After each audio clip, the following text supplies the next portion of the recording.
ഞാനിവിടെ വിമ്മോടുണ്ട് നനയാതിരിക്കാൻ വേണ്ടി നമ്മൾ ജസ്റ്റ് പ്ലാസ്റ്റിക് ഇട്ടുന്നതാണ്. അപ്പോൾ പ്ലാസ്റ്റിക് നമ്മൾ പതുക്കെ താഴെ വെക്കുക, എന്നിട്ട് മൂടി പതുക്കെ തുറക്കും. അതിൽ ഈച്ചയെ കാണാം. ഇത് ബ്രൂഡ് ചേമ്പറാണ്, അഥവാ ഈയിലാണ് റാണി ഉണ്ടാവുക. ഇതിലിപ്പോൾ ഒരു 10-30,000 ഈച്ച ഉണ്ട്, അതിലൊരു റാണിയാണ് ഉണ്ടാവുക. ആ റാണി വസിക്കുന്ന സ്ഥലമാണ് ഇത്.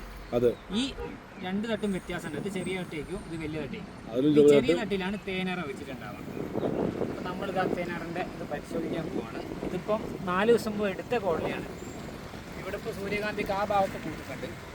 അപ്പം പൂക്കൾ എത്രത്തോളം ഉണ്ട് അതിനനുസരിച്ചേക്കും തേൻ വരിക.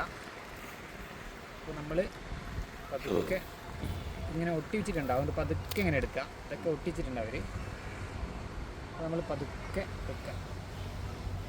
ഇത് കാണാം, ശരിക്കും നോക്കിയേക്ക്. നല്ല തിളങ്ങുന്ന തേന്, സൂര്യകാന്തിൻ്റെ മഞ്ഞ കളറ് കാണാൻ പറ്റുന്നുണ്ടോ? യാസിൻ, ആ കത്തി ഒന്ന് എടുക്ക്. ഈ സൂര്യകാന്തി ആണെന്നുള്ള കൺഫർമേഷനാണ്. നിങ്ങൾക്ക് ശ്രദ്ധിച്ചാൽ കാണാം, മഞ്ഞ കളറ്, ഓറഞ്ച് ലൈറ്റ് കണ്ടാവും. പോളം കണ്ടില്ലേ, പൂമ്പൊടി.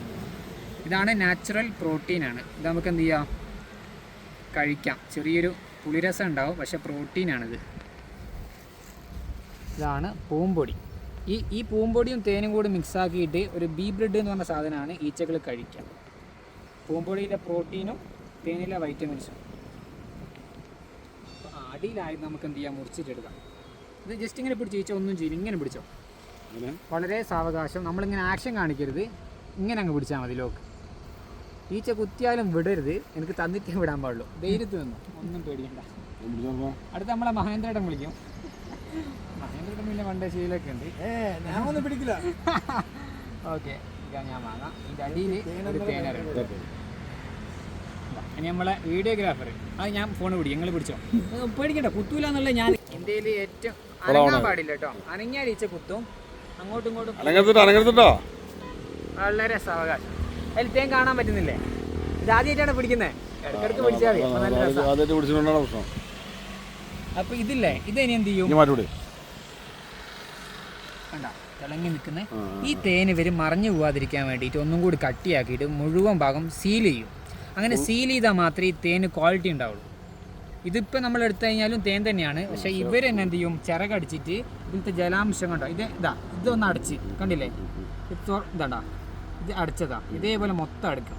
അങ്ങനെ അടച്ചിട്ട് മാത്രമേ നമ്മൾ തേൻ എടുക്കാൻ പാടുള്ളൂ. അപ്പോൾ മാത്രമേ ഏറ്റവും ക്വാളിറ്റിയുള്ള തേൻ കിട്ടുള്ളൂ.